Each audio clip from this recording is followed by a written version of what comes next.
மருத்துவக் கல்லூரியில் இடம் தருவதாக கூறி 72 கோடி ரூபாய் மோசடி செய்ததாக எஸ்ஆர்எம் கல்வி நிறுவன தலைவர் பச்சமுத்து கைது செய்யப்பட்டார். தமிழ் திரைப்பட தயாரிப்பாளரான மதன் சில மாதங்களுக்கு முன்பு மாயமானார்.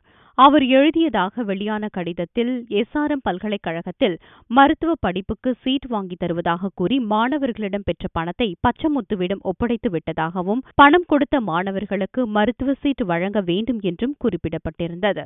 மேலும் எஸ்ஆர்எம் பல்கலைக்கழகத்தில் மருத்துவ இடம் வாங்கி தருவதாக மதன் பணம் பெற்றுள்ளார் என்று 102 புகார் மனு கொடுக்கப்பட்டுள்ளது. இந்த வழக்கில் எஸ்ஆர்எம் பல்கலைக்கழக வேந்தர் பச்சைமுத்துவை ஏன் விசாரிக்க கூடாது என்று அண்மையில் நடந்த விசாரணையில் உயர்நீதிமன்றம் கேள்வி எழுப்பியதற்கு இது தொடர்பாக உரிய விசாரணை நடத்தப்படும் என்று தலைமை குற்றவியல் வழக்கறிஞர் தெரிவித்தார்.